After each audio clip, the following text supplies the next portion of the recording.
아멘. 오늘 마태복음 10장 28절부터 33절 경외와 두려움이라는 제목으로 함께 말씀을 나누고자 합니다. 마태복음 할 때 여러분 떠올리셔야 할 마태가 기록을 했고 유대인에게 편지를 씁니다. 또 5개의 큰 설교가 있었습니다. 그래서 첫 번째 했던 5, 6, 7장 산상수훈이 있었고 오늘 이 두 번째 제자들을 보내시는 예수님께서 제자들에게 이렇게 하라고 제자들에게 집중돼서 신신당부하시는 말씀입니다. 지난 두 번의 설교로 10장을 지금까지 요약을 하자면 하나님이 예수님을 보내실 때도 독생자셨고 보내실 때도 예수님이고 보내실 때도 하나님이시지만은 보내신 그 보내심대로 그대로 사셔서 십자가에서 다 이루시기 때문에 예수 그리스도 완성하시는 메시아가 되셨습니다. 그래서 예수님은 십자가 지러 온 게 아니라 하나님의 뜻을 이루러 왔다 그랬어요. 그래서 하나님의 뜻을 그대로 순종하셔서 완성하시는 하나님이신 예수님. 자, 이제 예수님이 다시 제자를 보내십니다. 자격, 조건이 있어서 부르지는 않았습니다만 하나님 12를 부르시고 물론 가룟 유다 빼고는 제자로 부르심을 받았을 뿐만 아니라 제자다움을 그대로 인생이 살았습니다.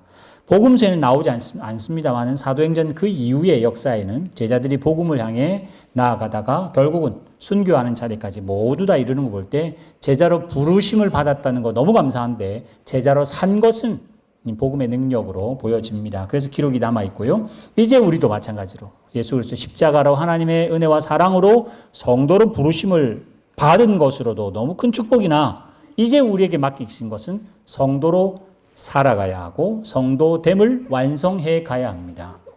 그래서 성도들이 모여있는 우리 교회, 하나님 우리를 교회로 부르셨으나 교회가 됐고 법적으로 아무 문제 없고 이게 아니라 이제는 교회 다음으로 그 자리에 서 있어야 교회가 교회라고 말할 수 있습니다.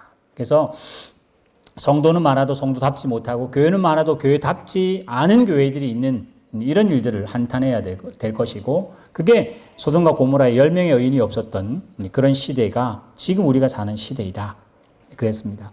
그래서 보내시는 자의 그 사명으로 살아야 된다. 그럼 지난번에는 그 제자를 보내시면서 한 가지 사역의 방침이 있었는데 그게 거저받았으니 거저주라 였었어요.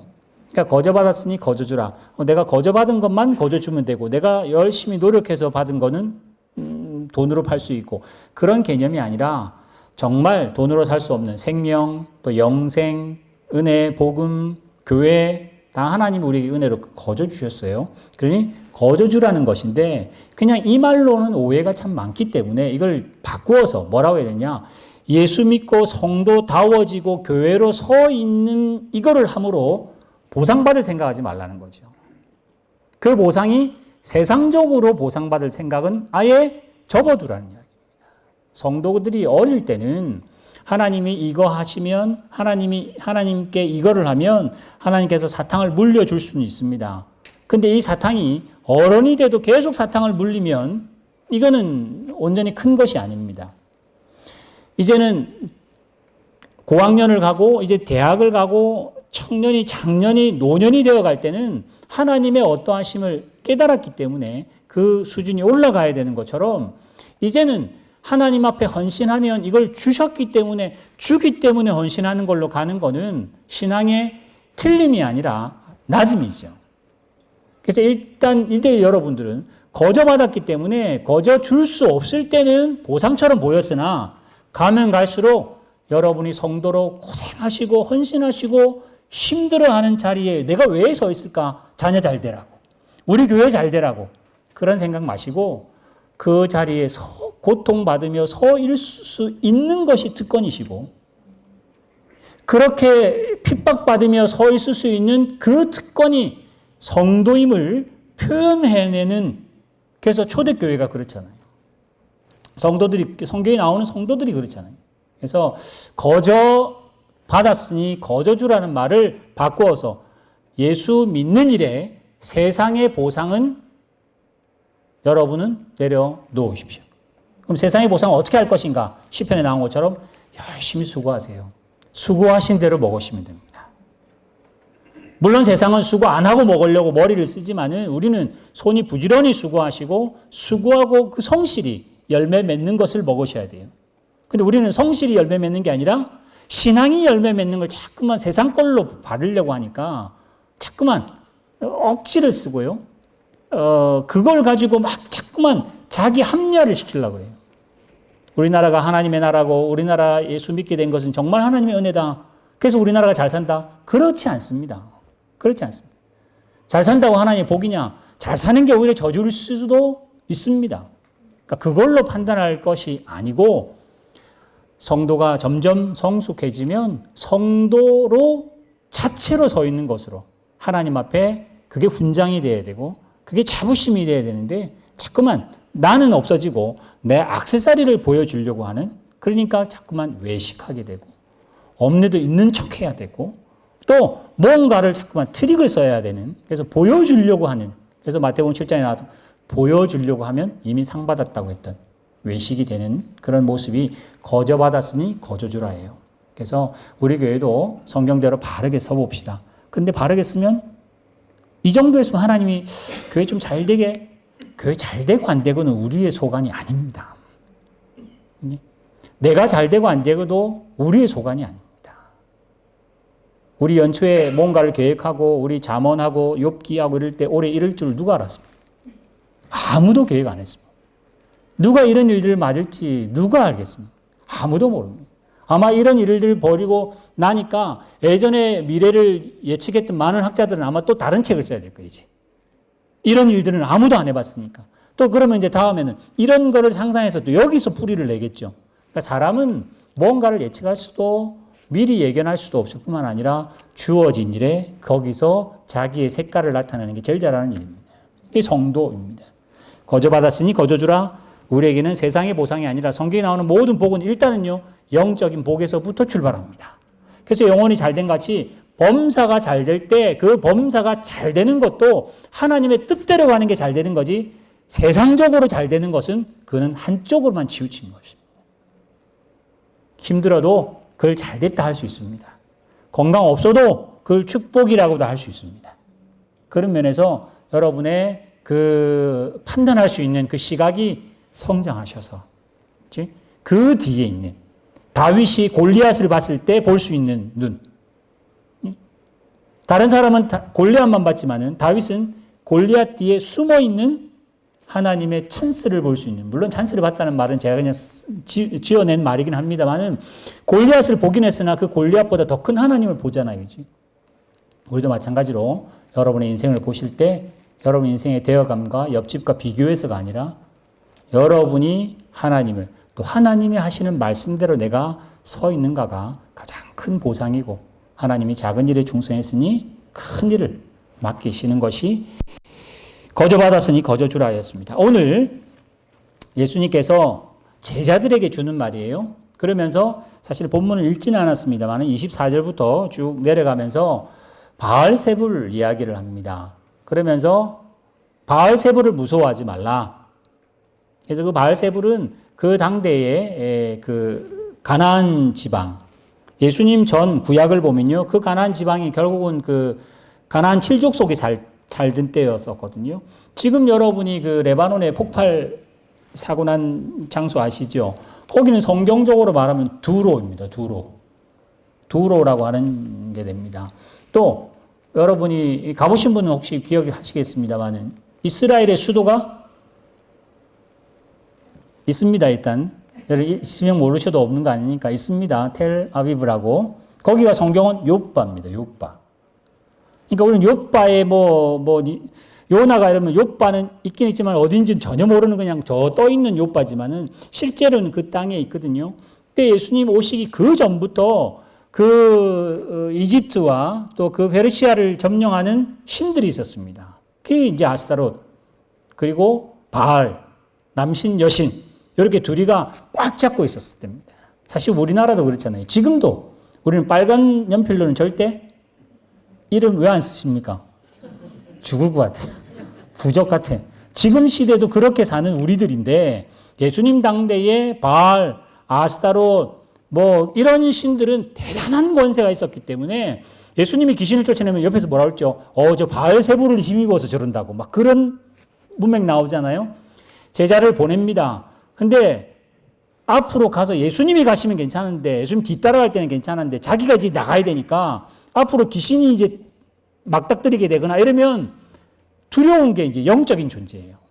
우리 예수님도 너무 센 분이지만은 지금 여기 이 지방을 점령하고 있는 바알볼이라는 그 영은 너무 무서운 존재예요. 그러니까 예수님께서 두려워하지 말라. 감추인 것이 이러면서 쭉 이야기 나온. 그래서 앞부분에는 영적인 것, 특히 귀신이라고 하는 그 존재는 모든 인간에게는 두려움이 있죠. 뭐 귀신 이러면 죽음이랑 관련되는 그걸 일단 제가 접어두려고 하고요. 오늘 이제 28절부터 나오는 몸은 죽여도 영혼은 능히 죽이지 못하는 자를 두려워하지 말고 몸과 영혼을 지옥으로 보내는 하나님을 두려워하라 그랬습니다. 그래서 제가 일주일 내내 이 두려움, 이 설교를 할까? 아니면 다음 화평을 주러 오셨는데 화평이 아니고 칼과 금을 주러 왔다는 그걸로 넘어갈까? 이제 싶은 생각이 참 많이 들었던 이유 중에 하나가 우리는 무서운 게 너무 많아요. 저 목사님 제가 설교를 해야 되니까 설교하는 저 스스로 제가 무서워한다고 생각하는 뭐 무섭다고 하고 말은 하지 않지만 실제로 무서운 것들을 믿음으로 이기겠는가? 별로 자신이 없기 때문에 자신 없는 걸 설교하는 거 참 힘든 일이거든요. 되지도 않는 걸 설교한다. 그거 참 어려운 일인데 우리에게 무서운 게 너무 많습니다. 무서운 게 뭐 여러분 형편이 다 다르시니까 무서운 게 다 다르실 거예요. 그죠? 건강 안 한 거 참 무섭습니다. 저도 조금 아파 보니까 그 보이지도 않는 그 일들이 너무 힘들기도 하고요.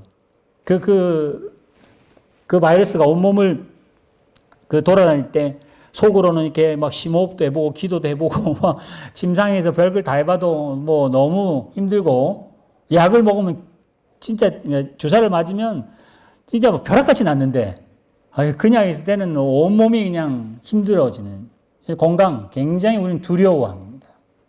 근데 건강은 우리 일부 때는 건강 두려워하는 사람 별로 없어요. 다 젊어가지고. 근데 여기는 건강 두려워하는 분이 좀 계시는 것 같아요. 건강이 이제는 자꾸만 무너지기 시작하니까 건강 정말 두렵습니다. 근데 건강할 때는 몰랐는데 한 번씩 무너지고 나면 이제는요 회복이 아니라 유지하셔야 돼요. 유지하는 것도 쉽지 않은 연세들이 되시는 쪽이 있기 때문에 뭐 건강은 그렇다 칩시다. 건강보다 더 무서워. 돈 굉장히 무섭습니다. 돈이 없으면 돈이 없어 보지를 잘 않았기 때문에 돈이 적어는 봤어도 돈이 완전히 없어 보지는 않았기 때문에 돈 없어지는 것을 없애기 위해서 열심히 노력하는 거 아니에요. 여러분의 모든 원동력은 돈을 벌기 위해는 아니지만은 돈 없으면 안 된다는 두려움이 여러분을 엄습하고 세상이 다 그렇게 살아서 돈 없으면 안 된다. 돈이 하나님은 아니다. 그러나 돈 없으면 안 된다. 돈 없으면 무슨 꼴이 날지 모른다는 생각에 두려워서 열심히 뛰십니다. 적당히 가져도 그것도 부족한 것 같아서 이런 것처럼 두려움이라는 게 우리를 움직이게 만듭니다. 늘 우리가 인생을 살아갈 때 자아개발이고 뭐 뭔가를 성취하는 좋은 목적으로 살아가기보다는 살다 보니까 쫓겨 살아요. 무서운 거 안 당하려고. 또 무서운 게 뭐 있죠? 창피당하는 거. 다른 사람하고 비교당하는 거. 최소한 옆 사람 이 정도는 내가 이 정도는 이게 안 되면 창피해지는 거. 자기의 실수와 자기의 잘못이 다 이렇게 까발려지는 거. 정말 무섭습니다. 그러니까 거짓말을 해서라도 덮어야 되고 또 덮고 그러다 보니 나를 움직이는 거는 두려움이 나를 움직입니다. 여러분의 두려움은 종류가 다 다르실 겁니다. 형편이 다 다르니까. 그러나 거의 흡사합니다. 세상의 것들이 다 우리를 두렵게 합니다. 제가 카톡에 우리 많은 분들이 이제 카톡 주고 받으시고 쓰시니까 사실은 이 카톡에 제가 지금 여기 보여드린 것처럼 이렇게 길게 쓰면 나이 많으신 분들이 보내시는 그지? 나이 젊은 사람은 한 줄 내지 두 줄, 길어도 뭐 두 줄 안 넘어. 연세 많으신 분은 전체 보기를 눌러야 되는 아주 큰 문장을 내시는 분들이 많잖아요. 충분히 제가 공감이 돼서 제목은 걱정 두 가지만 하십시오라는 제목으로 저한테 걱정하지 말라. 걱정할 거면 딱 두 가지만 하십시다. 지금 아픈가 안 아픈가. 안 아프면 걱정하지 말고 아프면 두 가지만 걱정하랍니다. 나을 병인가 안 나을 병인가. 나을 병이면 걱정하지 말고 안 나을 병이면 또 두 가지만 걱정하랍니다. 죽을 병인지 살 병인지. 안 죽을 병이면 걱정하지 말고. 자, 죽을 병이면 또 두 가지만 걱정하랍니다. 천국 갈 건지 지옥 갈 건지. 천국 갈 거면 걱정하지 말고 지옥 갈 거면 예수 믿으라는 거예요. 그래서 이렇게 그러면 걱정할 것이 없는 천국 백성이 된다. 아, 좀 말이 된다. 말이 된다. 이제 우리가 뭐 죽을 병 이건 뭐 잘 안 오는 것 같이 보이지만 실제로 또박또박 따라가다 보면 지옥 천국이라는 것이 멀리 있는 게 아니다 하는 생각이 들 정도로 사실은 걱정에 대해서 제가 뭐라 말할 수가 없어서 그냥 두려움, 여러분 고민해 보십시오. 나를 두렵게 하는 게 뭔지. 내가 없으면 우리 가족들은 어떻게 하나, 그것도 두렵고요. 뭐 이런 나의 빈자리도 두렵고, 또 내가 내 능력, 아니 사실 우리는 우리의 걱정보다 우리 애들이 더 걱정되는, 우리 애들이 더 잘 살기 위해서 내가 더 노력해야 되는 일들이 우리를 움직이게 한다. 하여튼 두려움이 여러분에게는 굉장히 많으실 줄 압니다. 근데 그 두려움을 오늘 예수님께서 우리에게 뭐라고 하냐면 그 두려움이라는 단어 잘 생각해 보면 창세기 3장 보여주세요. 그 두려움이 처음 나오는 게 이때 나옵니다. 창세기 3장에 아담과 하와가 선악과를 따먹습니다. 선악과를 따먹고 하나님께서 아담아 어디 있느냐라고 부르세요. 그러니까 아담이 뭐라고 말하죠? 내가 벗었으므로 두려워서 숨었습니다. 이때 이 두려움이 성경에서 두렵다는 말이 처음 나옵니다. 이거는 우리가 다른 말로 번역하면 뭐죠? 창피해서 뭐 이것도 될 수도 있고, 그지? 아니면 자기 죄가 있으니까 뭐 여러 가지. 그러니까 지금 우리 모든 두려움은 부족함의 두려움, 없어서 두려움보다는요 죄성입니다. 죄성이라고 하셔야 돼요. 하나님을 못 믿는 죄성이기도 하고, 피조물인데 창조주 노릇하려니까 그렇고, 이런 교만도 그렇고, 이 두려움의 모든 근거는 죄라고 하는 것으로 이해할 수, 출발이 저래요, 출발이. 그래서 이 두려움에 대해서는 제가 뭐 성경이나 아니면 뭐 말할 필요 없을 것 같습니다. 다른 두려움을 제가 한 가지 말씀드리려고 합니다. 창세기 22장에 가면 하나님이 아브라함을 부르셔서, 보시면 21장에 아비멜렉이랑 계약을 맺고 난 다음에 1절에 그날 후에, 사실은 그날이 굉장히 갭이 있음에도 불구하고 성경 그렇게 기록을 했어요. 어떤 사건이 있었던 그 이후에 하나님이 아브라함을 시험하시려고 너 이삭을 바쳐라 그래요. 그래서 이삭이 바쳤다. 이게 이제 그 이야기고, 이삭의 속마음이나 그 긴 밤은 전혀 설명 없이 그냥 아침에 일어나서 종과 이삭을 데리고 모리아산으로 가서 죽이려고 정말 덤벼들 때 사자가 아브라함아 아브라함아 다급하게 부르면서 그 아이에게 손대지 말라 그래요. 그러면서 사자가 하는 말, 내가 내 독자까지도 내게 아끼지 아니하였으니 내가 이제야, 같이 있습니다. 시작. 내가 이제야 내가 하나님을 경외하는 줄 아노라 그랬어요. 제가 이 본문을 보면서 설교할 용기를 좀 얻은 거는, 독자를 바치라 이러면 우리는 여기 독자가 뭐 아니라 돈을 손해봐라 해도 우리는 사실 돈에 손해보지 못할 만큼의 신앙밖에 안 되겠다. 근데 여기는 아브라함은 독자까지 바침으로 하나님을 더 두려워하는, 내 아들이 죽는 것보다 하나님의 명령을 거절하는 게 더 두렵다라는 것을 경외라고 표현을 한 거거든요.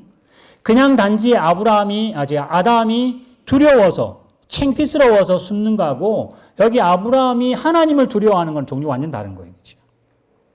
이 두려움은 우리에게 있습니다.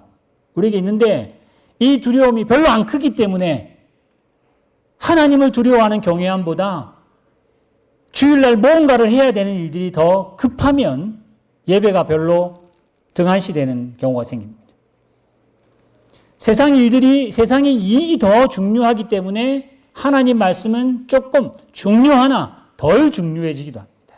왜요? 세상이 두렵고 이익이 두렵고 사람들의 눈들이 두렵고 나의 불편함과 나의 창피스러움이 두렵기 때문에 하나님을 두려워하는 건 조금 이따 하고, 이게 먼저 이해돼야 되고 해결돼야 된다는 것을 우리는 이때까지 살아왔기 때문에 아브람 저 수준, 야, 저거 정말 어렵다가 아니라 오늘 제가 여기서 은혜를 받은 건 이제야. 아브람이 처음부터 저런 건 아니라니. 아브람은 예전에는 우상을 섬기는 사람이고 와서 마누라를 소개하고 그 파라오를 소개하고 아비멜렉을 소개하고 참 어려운 일들을 참 많이 겪어가면서 하나님을 조금씩 알아서 100살 때 아이를 낳아도 안 되니까 여기 지금 이삭이 15살이라 해봅시다. 그러면 115살 됐어야 이제야 하나님을 경외하는 수준이 된다는 건 우리한테 감사한 일이죠. 우리는 아직까지 하나님을 믿지만은 하나님을 경외하지는 못하고 있습니다. 하나님을 알지만은 창조주라고 아멘하고 믿지만은 하나님보다는 죽음이 겁나고 하나님보다는 손해보는 게 겁나고 내가 지금 뭔가 내 계획대로 안 되고 내 컨트롤을 벗어나는 게 더 무섭고 천지창조를 지으신 하나님이라고 읽고 아멘하고 감동은 받아도 실제로 나를 내가 무서워서 나를 움직이는 거는 세상이 무섭거든요. 근데 어쨌든 아브라함이 110세가 넘어서 이제야 너가 하나님 경외하는 줄 내가 알았다. 그러면서 믿음의 조상의 자리를 세우잖아요. 그지? 그거는 시험 통과했기 때문이 아니라 늘 말씀드린 것처럼 아브라함을 하나님이 만들어 가셨다는 하나님의 섭리거든요. 지금 우리도 마찬가지로 하나님 우리를 제자로 마태복음 10장을 잘 묵상하면서 제자가 물쑥되느냐? 절대 안 됩니다.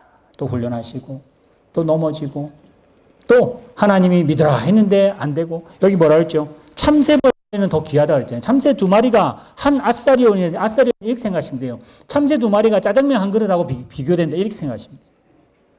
한 데나리온이면 1일의 노동 가치다. 이게 12분의 1 정도 되거든요. 그러면 아침, 점심, 저녁 세 끼를 내 가족이 12끼를 먹게 될 때 그 한 끼. 그러면 참새 2마리가 짜장면 한 그릇하고 가치가 같은데 너희가 그 짜장면 한 그릇보다 못한 인생이냐 이렇게 지금 이야기하는 거랑 마찬가지라고요. 근데도 우리는 그 짜장면 한 그릇이 너무 두려워서 없으면 안 되기 때문에 벌벌 떨고 하나님의 말씀은 안 떠는 일들이 실제로 우리에게는 벌어지거든요. 그래서 오늘 제자들에게 너의 목숨을 담보 잡고 너희를 박해하고 하는 사람이 있을 거다. 그러나 그럼에도 불구하고 그 사람 두려워하지 말고 몸뿐만 아니라 영혼까지 지옥으로 떨어뜨리는 아까 그 카톡에 나온 것처럼 천국 갈 병이면 괜찮다는 이야기예요. 그게 요한복음 11장에 죽은 나사로 죽은 게 아니라 잔다 표현하잖아요. 그지? 그래서 거기 예전에 설교 때 제가 말씀드렸던 것처럼 병에도 두 가지가 있다. 정말 죽는 병이 있고 안 죽는, 그래서 암이나 뭐 여러 가지 병들은 사고로 죽으시는 건 죽는 게 아니라 지옥 가는 게 진짜 죽는 거다. 그래서 살아도, 그지?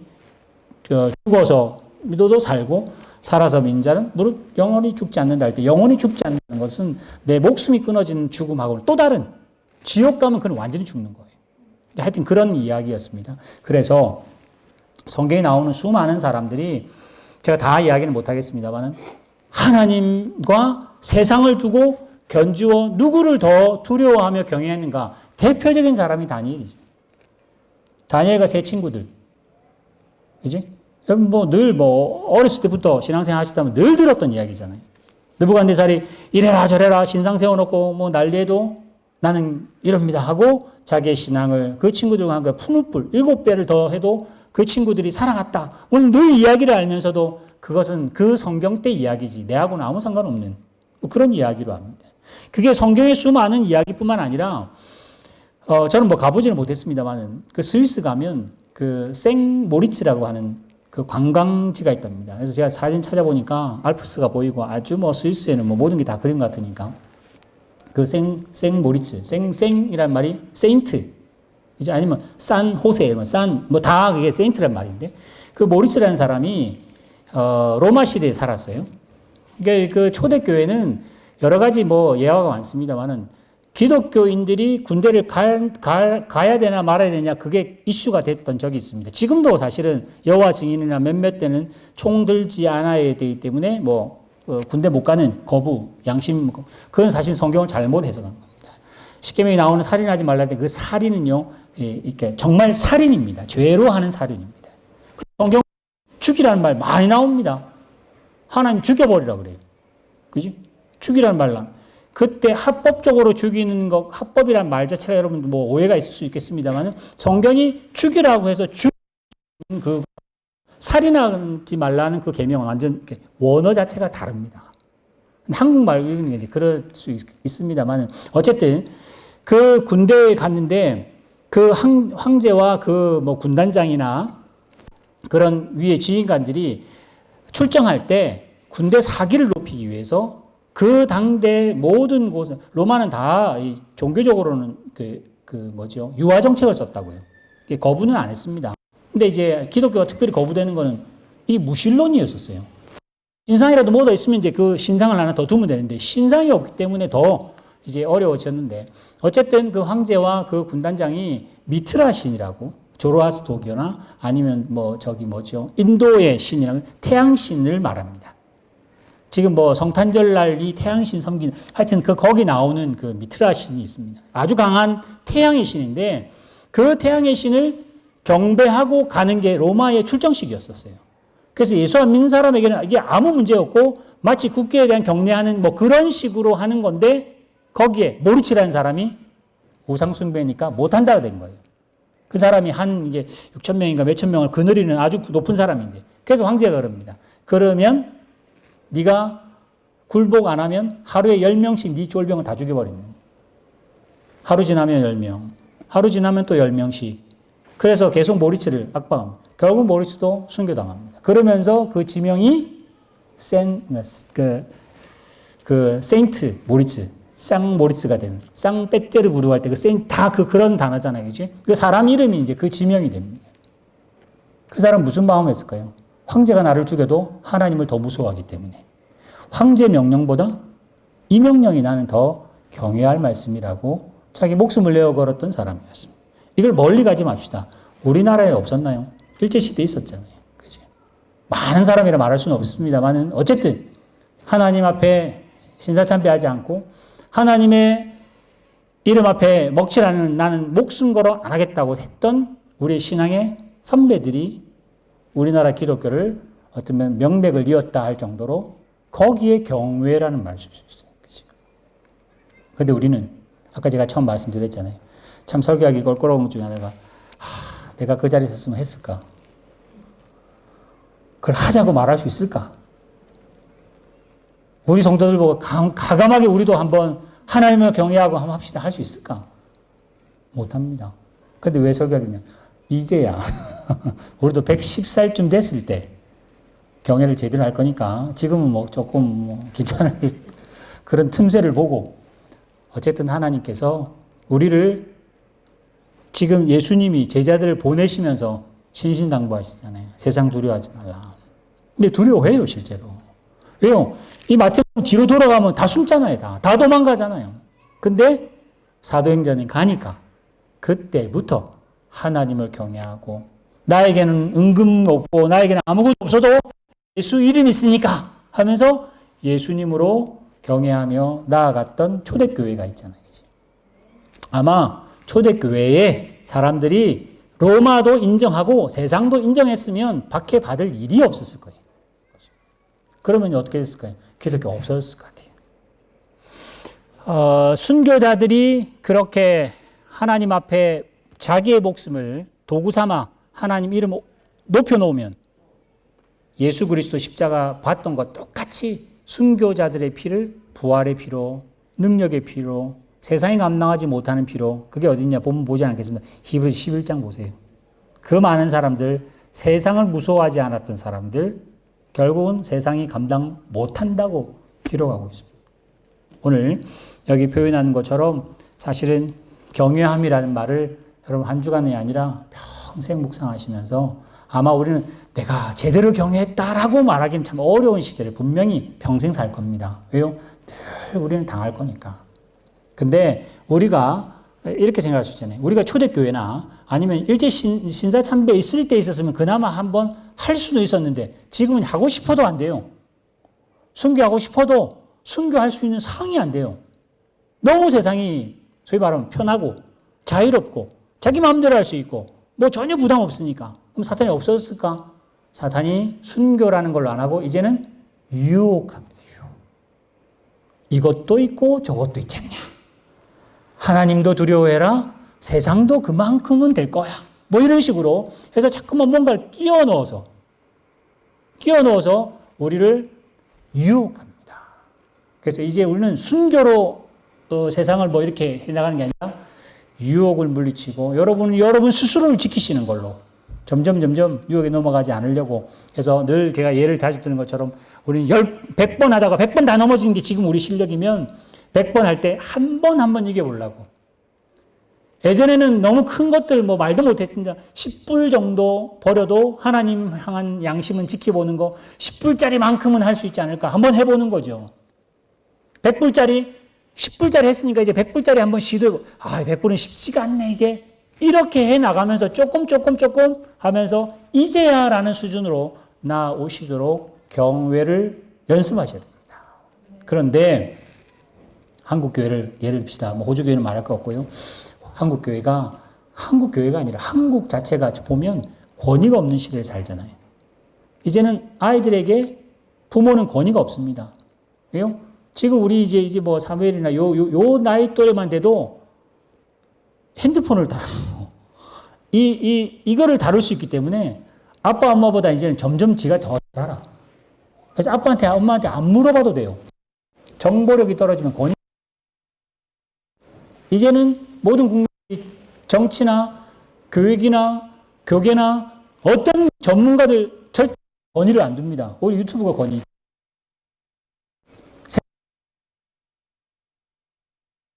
내가 마음 여는 데만 권위. 내가 볼 때 실제적인 것에만 권위를 둡니다. 판단, 그 권위는 내가 권위 있는 거지. 내가 인정 안 하면 권위 없으니까. 어떤 일이 벌어지냐. 교회도 많고, 교회마다 예배하지만은 예배가 권위가 없어지죠. 정말 우리 아버지 세대는 주일 성수라고 하는 이야기가 있었잖아요. 교회 갈 때 우리는 복장을 마음대로 입는다고 이렇게 하대하는 건 분명히 아닌 시대에 살기 때문에 그거는 뭐 그렇지 않습니다. 넥타이 꼭 매야 되느냐 그런 문제가 아니라 정말 주일이라고 하는 날을 율법적인 속성이 많았지만은 어쨌든 지키려고 애를 썼던 그 두려움이 있었어요. 사실은 샤마린 적이 있어서 주일 오겠다가 혹시 다리라도 부러지면 어떻게 하나 교회 안 가고 친구 등산 가다가 굴러 떨어 죽으면 어떻게 하지? 하나님 벌 좀, 이 생각이 들어도 사실 그것도 살짝 경외에 가까운 경외까지 경오 정도까지 오는. 그거 조금 더 가면 이제 경외가 될 텐데. 그 마음조차 없어졌어요, 이제 이 바이러스 이러니까 이제는 뭐 안 가도 너무 떳떳합니다. 요즘 몸이 좀 안 좋아서. 경외라고 하는 단어는 점점 없어지는데 그냥 세상은 접어두고라도 이제 우리 예배 안에도 경외함이 별로 없어졌어요.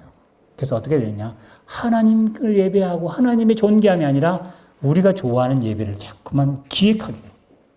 내가 이해하는 예배를 하고 우리가 편한 예배를 자꾸만 만들어서 많은 사람을 모으는 것이 권세 있는 것처럼 보이는 시대를 지금 우리가 실제로 삽니다. 그건 우리가 뭐 거스를 수 없어요. 그럼에도 불구하고 우리 교회 오늘 이 자리에 있는 우리들이 예배에 하나님을 두려워하며 하나님을 경외해야 된다는 마음을 가지셔야 그 예배가 예배다워집니다. 이 순서 넣으면 경외고 저 순서 안 넣으면 경외 아니라는 게 아니라 우리 마음속에 또 세상에서 일주일 내내 지고 와도 경외하지 못했다는 것이 안타까워 예배 오면 그 경외가 돼요.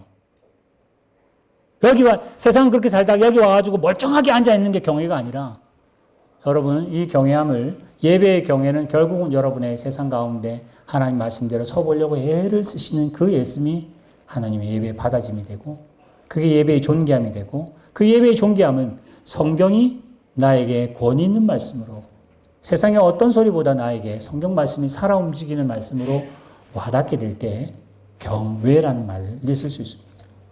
오늘 성경에 나오는 뭐 수많은 인물들은 다 말하지 않아도 이 시대 지금 우리들이 어떻게 하나님을 두려워해야 되는가 여러분 잘 고민하시고 오늘 우리 교회가 너무나 자유스럽고 너무나 평화롭고 뭐 예수 믿는데 태클 걸지 않는 세상 가운데 그러니까 이제는 뭐 경외보다는 너무 자유로운 사랑하자면 이게 아니라 하나님은 두렵고 떨림으로인데 성경 거기서 안 끝나고 두렵고 떨림으로 찬양하자 이렇게 가는 거지. 두렵고 떨림으로 도망가자가 아니라 하나님 앞에 두렵고 떨림으로 담대함으로 나아가자 이런 식이 됩니다. 세상에 거친 풍파가 와도 하나님이 심판할 때 하나님 앞에 나아가는 일이 두려움은 안 나가야 되는데 경외는 달라요. 하나님만 주인인 줄 알기 때문에 두렵고 떨림으로 하나님께 경배하자. 두렵고 떨림으로 하나님께 예배하자. 나아가서 기도하자. 오늘 경외와 두려움. 온 세상, 우리를 포함한 온 세상은 두려움으로 세상이 움직입니다. 지금 코로나 바이러스 보십시오. 온 세상이 두려우니까 이렇게 사는 거 아니에요. 이게 안 두렵다면 이렇게 안 살겠죠. 그런데 지금 코로나 바이러스 안 두렵다고 막 돌아다니면 그건 이제 미친 사람인 거지. 그런 상황이 아니라 하나님을 두려워함으로 살려고 애쓰는 것이 우리 교회, 오늘 또 우리 예배가 되시기를 주님의 이름으로 축원합니다. 기도하겠습니다. 하나님 아버지,